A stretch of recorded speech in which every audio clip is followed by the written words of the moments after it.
Mama's at the table and she's cooking and Mama's at the table and she's cooking and well, another thing I want to talk about is good news, and I think that we need to talk about it at the table. And I think that we need to talk about it at the table. Last week or so, we had an election, and in that election, we had black mayors win big across the country. Did you hear what I said? In spite of all the things that are going on, sometimes we get so hooked on the negativity that we miss sight of some things that are happening that are positive and where we can be supportive at. And we need to talk about these type of issues, not only for us, but also to pass it on, through our generation. And so therefore, as we pass it on, they're made aware of it, and also too, we need who's serving in our interest. So, Kansas elected Mayor Tyrone Gardner. He was elected for Pittsburgh. Ed Rainey. St. Petersburg, and then Eric Adams of New York. All of them are black of New York. So therefore, it says, so therefore, all right. We have a little interference, and I hope you hear me. But anyway, it's these living in the Kansas City metro area are fully aware of Tyrone Gordon becoming the first black aware of Kansas City becoming the first. And as you know too, and I just have to say this about our own mayor, Mayor Lucas. So therefore, we're welcoming the new mayor over in Kansas City, Kansas, Tyrone Gardner. We also say that many are unaware that the black mayoral candidates in other areas of cities around the country posted victory as well. Democratic Kim Welch is set to make history as the project winner of 2021 St. Petersburg mayor elections. Welch earned 59.67% of the votes on Tuesday and declared victory over Republican Robert Blackman, who received 40.33% of the votes. Blackman conceded to Welch Tuesday, right shortly after Welch declared victory. Because of each and every one of you are here today, we have made history, Welch said in a statement. But the election is not about me. It's because of the giant that came before me. It's because of the exclusive progress we are working toward, and that's why we are all here today. In his victory statement, Welch outlined some of the issues he's looking to tackle once he takes office. These issues include housing, good thing, okay, climate change, and working with law enforcement to reduce crime. And some of this is some of the things that we ourselves in Kansas City that we're dealing with and our mayor is dealing with. And so we can see some similarities. It also says that because you were willing to incredibly partner in the progress on day one, we can hit the ground running in our opportunity agenda, he said. Thank you again, St. Peter's, for believing in our vision. You will never let me or my family down. Welch will replace current mayor Rick Kreisman, who could not run for re-election due to term limits. Kreisman, who endorsed Welch, released a statement Tuesday night congratulating his project successor. Ken ran a positive issue-driven campaign that emphasizes the need for partnership to propel St. Peter's to the next level, he said. The results of that victory was shared and proven of St. Peter's progress and upward trajectory across the Bay. Tampa Mayor Jane Castro also congratulated Welch. Huge congratulations to St. Peter's Mayor re-elected Ken Welch. And so once again, that's in St. Peter's, another black mayor. Also, to the final one that was elected was Eric Adams of New York. And also, once again, it says Eric Adams was elected to become the second black mayor. He's the second black mayor in New York City's history, according to the multiple report. Adams, who previously served as president of Brooklyn since 2014, defeated Curtis Sliwa, a Republican candidate. Adams will be the 110th mayor of New York. All right, we want to congratulate them. It's so much news, so much positive things are going on, and we want to be made aware of these things that are happening in our community. We don't want to let anything positive slip our sight. A lot of times we hear of all the negativity, but sometimes we have some things that we can stop and take a pause, breathe, and congratulate one another on these positive things that are happening. And we need to hear about them as well as the negativity. We need to know there are still some things that are going on that we still can get excited about and tell people congratulations. So to all four of them, and really five with our own Black mayor of Kansas City, we would want to say thank you, congratulations, and we'll be out there watching and paying attention, and also to being a support. All right. Now, you're listening to KUAW 98.5 on the FM side, Kansas City Global Community Station. That's right. You're listening to Mama's Table. And Mama, that's right. I'm talking about Mama. Mama is cooking and smoking. Mama has grandpa and Mama has grandma. Mama has daddy and mama at the table. Come on, Big Mama. Come on, Peaches. Oh, come on now, Nana. We need you too at the table. Come on, Johnny and Sue. Bring your friends too. Everybody gather around the table. There's plenty of good food. And that's right. And while we're at the table, we're going to be communicating. We're going to be looking each other eye to eye in the eye, communicating. There's no big eyes or little you, because we need to hear from each one of you. That's right. All of you all out there in radio land, we want to invite you to this beautiful, luscious spread. That's right. We got a plenty. If you're eating South, we got South meals for you. If you want a Huffy meal, we got a Huffy meal for you. All we're trying to say is come to the table. It's time for us to be unified. It's time for us to look each other eye to eye. It's time for us to communicate. It's time for us to listen to each other, even if sometimes we have to do a little complaining. And then after we get through, let's get busy. Let's come together. And more than anything, let's invite God, who is the center in our table. Also, too, we want to be able to be honest with one another. Sometimes we can be a little bit more compassionate at the table. Sometimes you might need a little hug at the table. Sometimes you might need a little scolding at the table. But whatever it takes to keep us unified and strong, you can find that always at the table. That's right, at the table. At the table is where the family comes together. At the table is where the family prays together, stays together.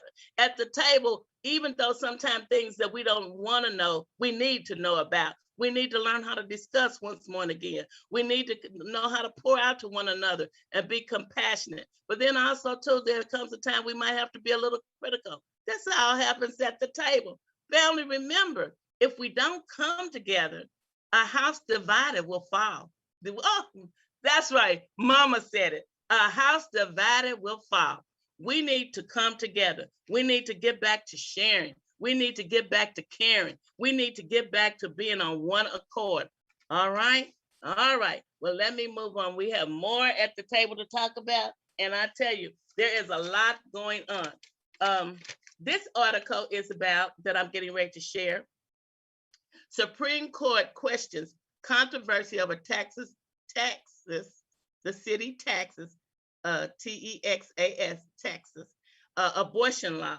And here's a picture where they're holding up signs saying, my body is my choice. Keep your laws off my body. And so it says abortion front and center. Texas law SB 8 restricts access to abortion in the state and enables private citizens to sue in cases where a termination is suspected to have been carried out. A majority of Supreme Court signals that they would allow abortion providers to pursue a court challenge to the controversy of the Texas law that has virtually ended abortions in the nation's second largest state after 6 weeks of pregnancy. But it was unclear how quickly the court would rule, whether it would issue an order blocking the law. It has been in effect for 2 months or require providers to take a lower court to put the law on hold. Justice Brett Kavanaugh and Amy Bartlett, two conservative appointees of the former president Donald Trump, voted in September to allow the law to take effect. But they raised questions Monday about the novel structure. The law written to make it difficult to mount legal challenges subject clinics, doctors, and others who facilitate abortions to large financial penalties. Millions and millions retroactively imposed evilly through the activity were perfectly lawful under all court laws and presidencies at the time it was undertaken, right? Carvanen asked one of the several skeptical questions he put to Judge E. Stone II, representing Texas. Barrick, too, pressed Stone about provisions of the law and forced providers to fight lawsuits one by one. She said, don't allow these constitutional rights to be fully aired.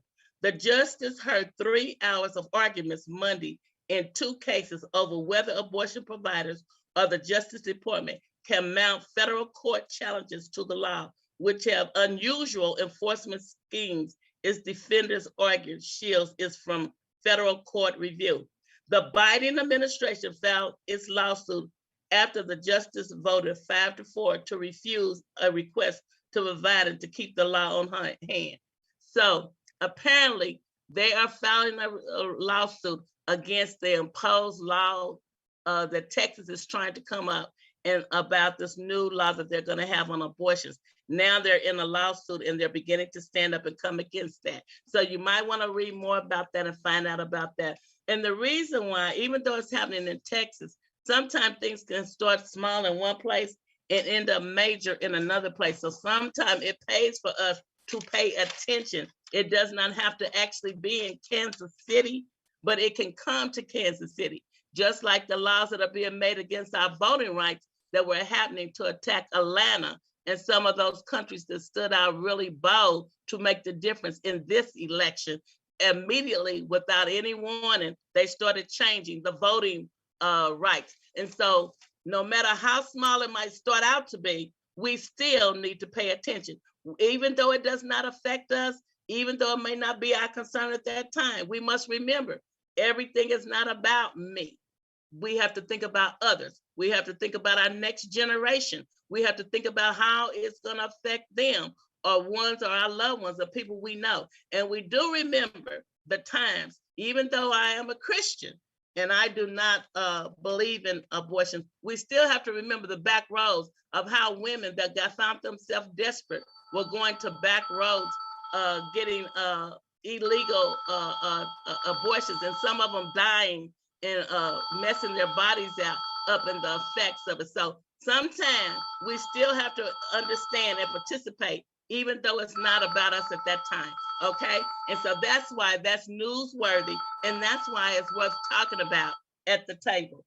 All right, so the next thing I like to talk about and I bring to the table is I like to talk about, and it's an editorial, more money, more money, more money. And this is from the editorial. And as you can see, and as I go into it, listen. And it says, and you're listening to it just before I get started, you're at Mama's table and Mama is cooking and she's smoking. That's right. Mama is keeping you informed. You're listening to KUAW 98.5 on the FM side, Kansas City Global Community Radio Station. That's right. I'm cooking and I'm smoking. And I'm bringing to you all the information that Mama has collected. Maybe 1 or 2 of these don't fit you right now, but maybe 1 or 2 of them might. And so therefore, as we go, you never know what's at the table that you might find some interest in, or you might be able to share with someone else. This editorial says, more money, more money, more money. After listening to the Board of Police Commissioners of the Kansas City, Missouri Police Department debate additional funds for next year's budget, I may be the only person confused as what the additional $70 million is for and why taxpayers would have to fund that amount.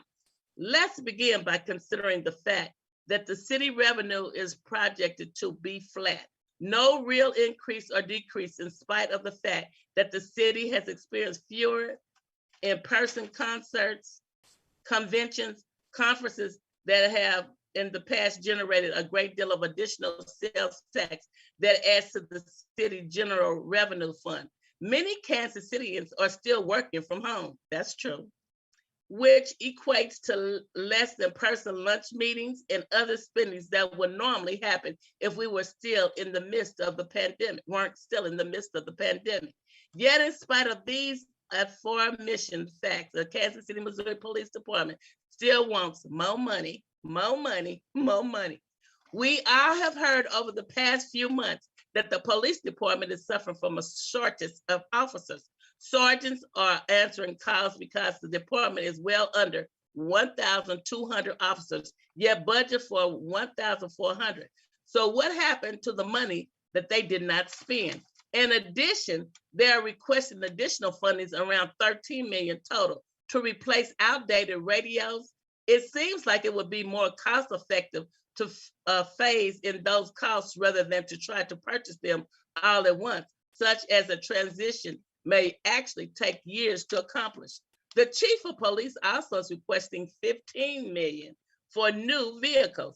It seems the figures could trim down if they call the vehicles from non-existent personnel, such as a chief aide and other civilian aides that will really don't need to be driving around town on taxpayers' dimes. How about assigning a vehicle to the various stations rather than each commander having their own vehicle? That would result in even more savings of taxpayer funds. The city of Kansas City is mandating by law to contribute 20% of its overall general revenue to the police department, which they exceed by several percentage points, with the additional 70 million that may be closer to 30% than people realize. What she said here is a real problem that continues to exist. In spite of the numerous budgets, do you feel any safer? Most people living in the urban core would say no. Although many of the problems that take place in the Black community are issues within the homes, the police still have a responsibility to do what we pay them to do, which is solve crimes whenever possible and prevent crimes. At press time, there has been 130 homicides in Kansas City. Only 50 have been cleared, which is less than half. Yet KCPD wants no more money, and more money, more money. And they request nothing to do the increasing of the resolving rates for training or anything for real significance. Since Rick Smith became chief of police August the 14th, 2017, during his time, the office over 600 families have buried loved ones due to violent crimes, and literally 1,000 have been shot.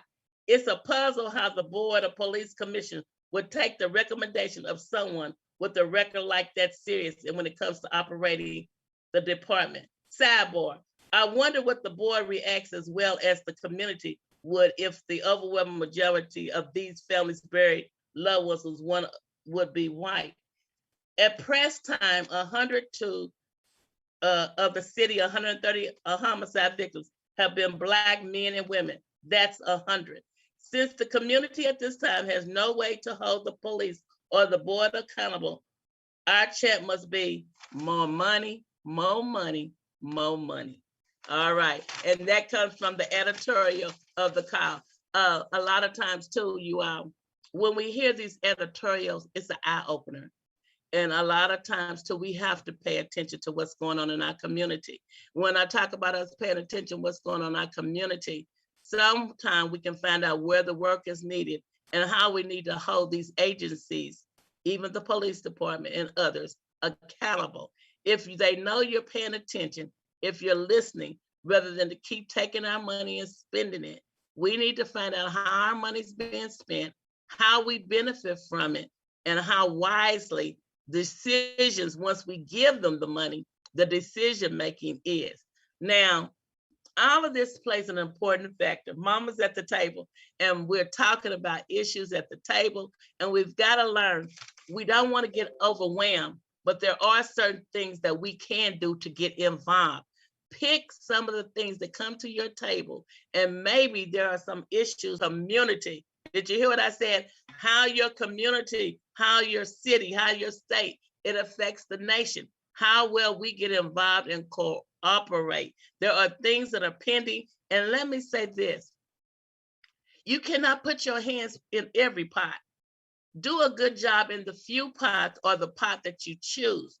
Even if you go out for an hour or two, that's an hour or two that was given and used wisely to help someone else. Even if it's volunteering your services somewhere, that is wise service given. And so we have to think about those things. Many times, even around our school system, there are things going on that are happening at the school grounds. Some of us can go and volunteer and just kind of spend 30 minutes to an hour going through and getting permission with the school principal and different ones, and ask them if you can come and be an active volunteer to help maybe monitor the halls, or where you see they might let you know where need is at. Doesn't take a lot, but we need to start getting involved again.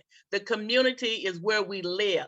The community is our children, our families. All right. All right. Mama's cooking as she's smoking. You're listening to KUAW 98.5 on the FM side. Knowledge, understanding, and wisdom. That's right. Knowledge, understanding, and wisdom. Hello, Deacon Walker. I'm listening to you. Good morning, Sister Walker. Good morning, everybody out there in Radio Land. Thank you all so much. All right, so let's keep on going.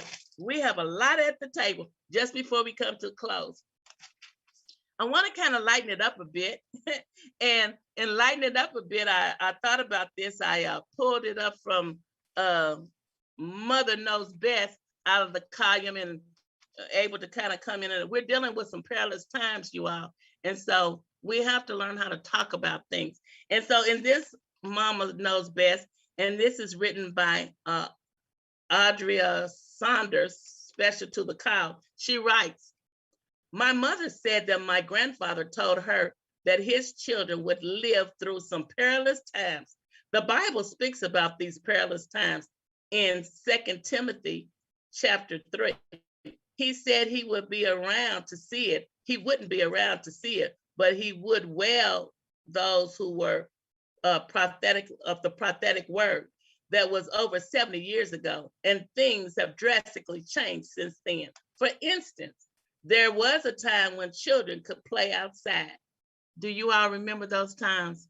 Do you remember the times when you could play outside? I do. I remember the times of going to the park and the playground, going down to Parade Park, playing baseball up on the attic school ground. And a lot of you all had neighborhood schools that you could play in and meet with your neighbors. But nowadays, everybody's so far apart. We used to play together. We used to know one another's mother and father, or their relatives and their sisters and brothers.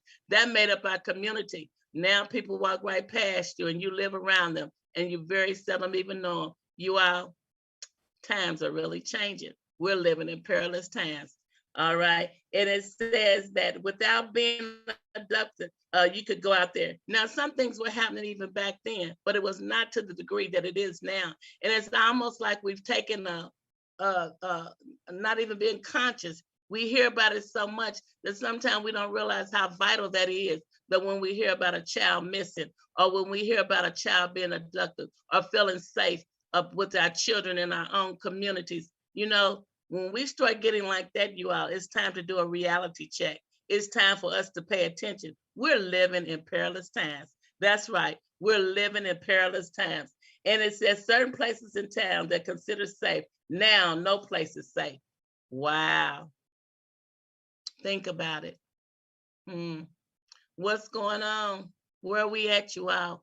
Where is it that people can be in our community and feel comfortable about coming in and being predators against our children, against our wives, our husbands, our sons, and our daughters, and we sit so quietly by as if we're asleep? Wake up! That's right. Wake up! Wake up and pay attention. Wake up and know what's happening around you. Wake up and know that little girl down the street or that little boy down the street. Wake up, parents. Start talking and being friendly again with one another. Mothers and fathers coming together, caring about one another and the well-being. We set the first example. We set the first example.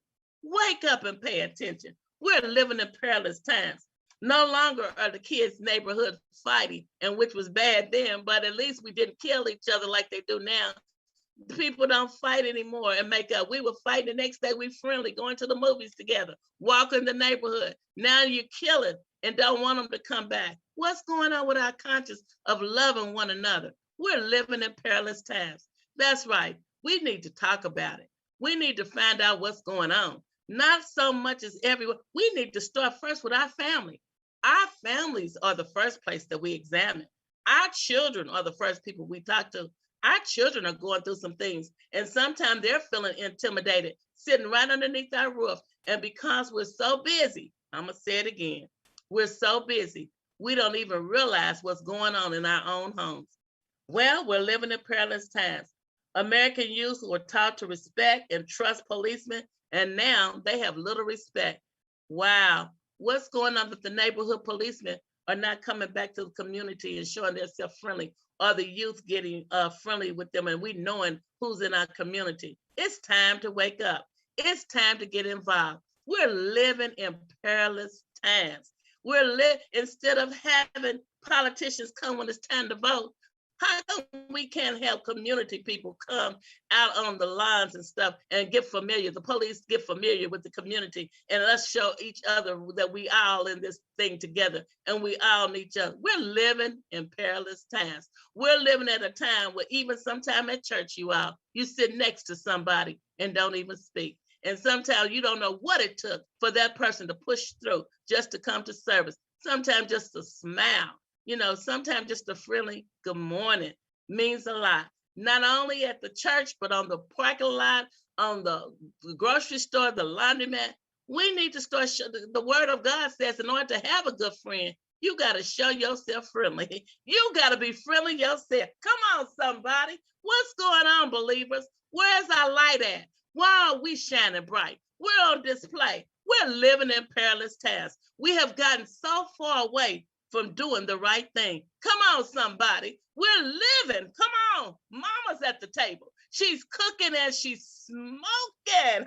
Hey, she's cooking. Pass them rolls around. It's enough for everybody. You need some juice? Come on. Help yourself. You're at Mama's table, and Mama is cooking and she's smoking. It's delicious. It's just good to have you at the table. Well, and it also says we have become it says no African American dying at the hands of police have become twisted trends. These senseless deaths have behind communities that are confused, looking for answers, and families that are devastated, grieving, in the need of closure. Also, too, behind these deaths, you have parents on these killings. But not only that, people are also dying from COVID. They're dying from other ailments. You have people going through bereavement. You have people that don't even have death, but they're just lonely. Some people, all they have is themselves. And sometimes they just need somebody to just recognize, hey, and say, hey, I see you. I'm paying attention to you. I care about you. Oh my goodness, how sweet that is. I remember coming into the house with my grocery sack and my two little neighbors, and their mother had them run down and said, go get those bags. I was so shocked. I was like, what? Come get my bags. And you know why? Because it hasn't happened in a while. And when I seen them do that, it touched my heart. I mean, I was so happy, and I gave them a couple of dollars, and they said, no, ma'am, you don't have to do that. We're glad to do that for you. Those bags was heavy. But it said to me, not everybody has given up on caring about one another. Not everybody has stopped knowing what it means to go out and be compassionate toward one another. When we show the youth we care about them and they care about us, we need to also show compassion. We need to continue doing those things and bringing it back. We need to show that it is much needed. We need to care about those mothers that have lost their family members and those fathers that have lost their family members. It starts with each one of us. It starts with each one of us. Us being kind to one another. We are the light of the world. Where is the light at? Believers, no matter what the world does, we should be doing the right thing. We must do the right thing. Well, mama's got to talk about it. We're living in perilous times. And if we don't talk about it, it'll never happen. It takes nothing from us to help one another. It takes nothing from us except for some time. And a lot of times that's what the problem is. None of us want to be workers. We want to benefit, but we don't want to work. It takes work, you all. It takes us coming together, us spending a little extra time, and us caring about one another. We must get back to that way of thinking. We have to do that. We're living in perilous times. Things are changing right in front of us. Also, too, I want to say on this when I talk about living in perilous times, and I want to say this too. whatever decisions you make, always make sure that you go to God first. Always make sure that you ask him. And if God gives you a peace about it, then okay, so be it. You know, that's where it ends and that's where it stops at. I was looking at the news the other day, and sometimes you all, it's almost like we're delusional. They say anything to us and we accept it. It's almost like they say, give it to Mikey, he'll eat anything. We have to stop that. We have to start thinking and using wisdom. Within me looking at the TV, I seen two things happen back to back that was so peculiar to me. We're living in perilous times. We have to pay attention and we have to make wise decisions. I was looking at the TV and they were talking about the shots and talking about this month is November. And they're going to, at the end of this month, they're going to take away the mandatory mask wearing, and that you don't have to wear your mask anymore. Come this month, they're going to let it go because they say that the COVID is scale for our area and other areas is decreasing. And so you won't have to wear your mask. Before they got those saying that, they turned around and said, same station, same time, they turned around and said that it was on the upscale and that they were going to start the booster shot, and that they were going to be giving out the shots because the upscale of the COVID. Now, let me say this to you all. Wouldn't that make you go, wouldn't that make you say, what did they just say? Thought they just got to tell me we're coming out of our mask. And then they just got to saying it's decreasing. And on the same station, they turned around and said that we're going to get the boosters because it's on the upscale. Wouldn't that make you say, which one is right? What should I do? Start thinking. Use wisdom. How in the world are you going to pull off a mask if you got to start taking your booster and you got a upscale, but on one end, they tell you it's a downscale. So there's a bit of confusion there. Then they turn around to clear themselves. They blame it on the unshot people. Let me say this to you all. We're all in this thing together. Let's not play the blame game. We all want to be healthy. We don't want to give anybody anything. I'm saying whatever God tells you to do it. Whatever God tells you to do it. I say, keep your mask on, stay safe. But that's me. I'm saying that. Pray about it. Do the right thing. Don't be delusional. Let the Lord lead you. All right? We need to stay safe at all costs.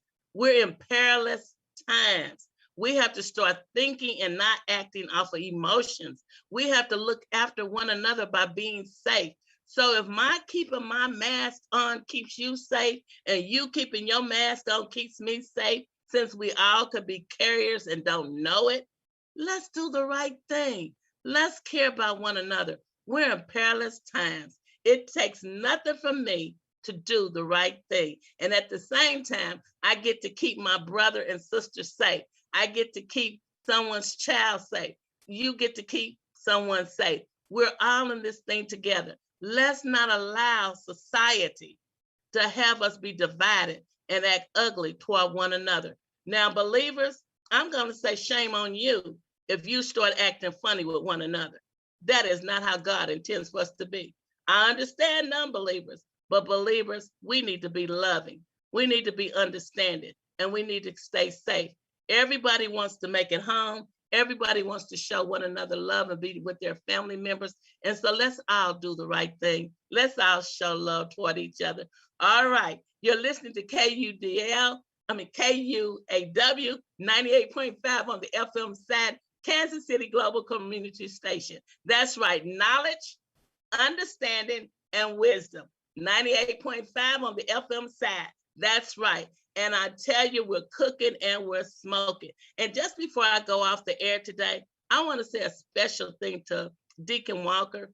And also, too, I would like to say to those of you all that listen to us out there in Radio Land, if there's any donations or anything, please, please send it to KUAW 98.5, Deacon Walker's attention. You all, let's support this radio station. Let's do all we can to keep this station up and in our community. Deacon Walker is a Christian man, him and his wife. And also too, he is one that puts into the community. And so we want to support this station. We want to support anything that is helping our community grow strong. And so I say it boldly, I say it proudly, and I will not take it back. Let's support this radio station. Let's support everything that is coming out into our community that is positive.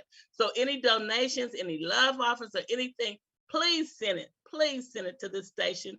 Please do that. And also support Mama's Table and Wake Up KC on KUAW 98.5 on the FM side. And we're cooking and we're smoking. That's right. We're cooking and we're smoking.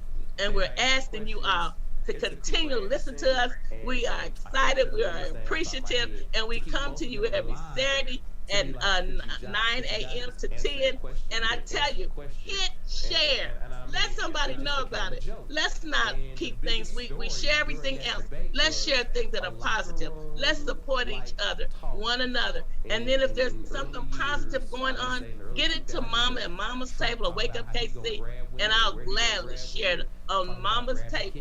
Another thing I want to say just before I close out, and I think it's good food for the thought, and I've got 3 minutes.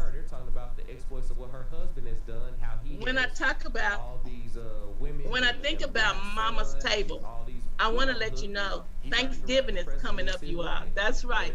Thanksgiving is coming up. And we need to bring the family together. We need to think of ways that we can have our own table. You can have a table. That's right. That you can have your own table. This is a good time and a good way to unify the family. That's right.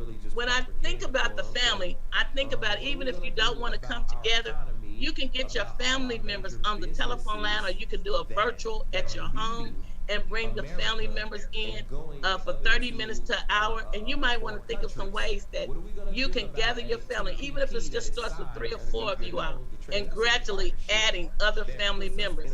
You can play games with the family on virtual and bring them that way. You can have prayer and scripture. You can sit down and open up for the young. Invite the young and the old to the table. That's right. Invite the old and the young to the table. And this is a good time to do it because the holidays are here. And so you can have a great time sharing cooks, recipes, whatever it might be. But we have to start talking. We have to come to the table. So create your own table. Have some jokes at your own table. Grandma, tell some of them old stories. Grandpa, tell some of your old stories. And then allow little Johnny and little Sue to tell their stories and have a good time at the table. Let's learn to get back laughing, talking, and crying together. Let's learn it's okay to hug and to share ups and downs with one another. That's what the table's all about. I thank Pastor Canty for creating Mama's Table because there's so much at the table. We need to keep the tables. We need to keep the tables of both the past and the present and the future. We need these tables, and we thank God for them. Your table has history. Your table has substance. Your table brings out some fears and brings out some achievements and some lonely times and some high times. But it all happens, and it all comes together at the table. Well, Mama's getting ready to close. Mama hopes that she brought in some good things on today, and Mama wants to say, "Ee." Now don't forget to share. Come on to the table. Come on to the table. Bring everybody to the table. Grandpa, Grandma, Sue, Johnny, hi Mama, Big Mama. Come on now. We need you, sweet pie. Come on to this table. Once again, I say to you, Deacon Walker, I love you all. Goodbye.